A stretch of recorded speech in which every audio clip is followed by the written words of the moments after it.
ए त्यति बेला चाहिँ के मजौ मजौमाङ भन्थ्यो यहाँनिर अहिले मजौ गुफा भन्ने ठाउँलाई मजौमाङ भन्थ्यो माङ भन्थ्यो हिजोको गुफा मेला भन्छ ए अहिले अनि जुन त्यहाँनिर मागेनी मेला हुन्छ नि जसरी त्यति बेला चाहिँ के माघमै हुन्थ्यो माघमै ए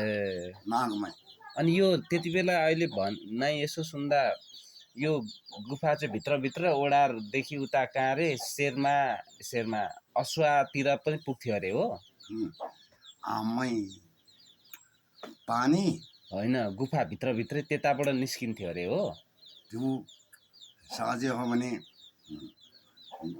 मजौमाङ होइन नभए त्यहाँ पोखरी पनि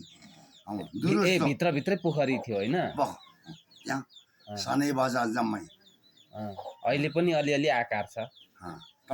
एउटा ढुङ्गाले छतरको एउटा बोजू ढोका थिएन ढोका बन्द गरेको छ आएर एउटा हामी के हो भन्दाखेरि कति दिन न निस्केको केही लग्यो भनेर देख्ने मजा त्यति शक्ति छ ए भित्रभित्र थुन्ने त निस्किएन नभए अपराध गर्नेहरू अब त्यो चेपबाट पस्दैन थियो अरे होइन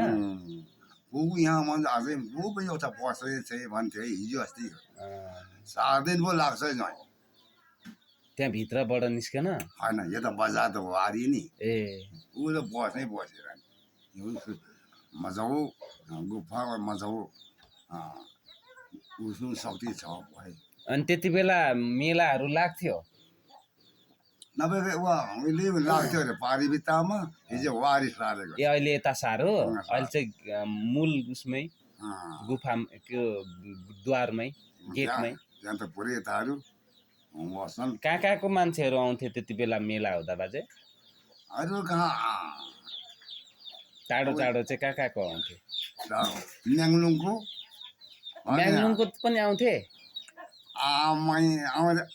अझै आइरहेको छ अनि त्यति बेला धान नाचिन्थ्यो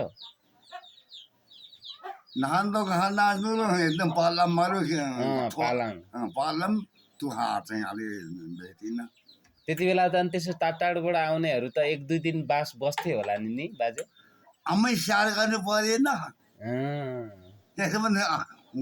आशा मुखीहरू आउँछन् यो त रमाइलो आफै आउँछ कति दिन हुन्थ्यो रमाइलो त्यहाँ पहिला त हप्ता दिन 2 दिनमा हिजो त एक रात आएर बस्थ्यो अन्त यसो भर्साइ पनि गर्नु पर्छ होला कसरी पालाम नाच्नुहुन्थ्यो अनि बाजे पालाम अब पालाम त अब के पनि सानो होला पालाम ए एकदम तुहा भन्छ तुहा ए हिजो सल्तिनी त हिजो चाहिँ आएको पो ए ओके सो लरिक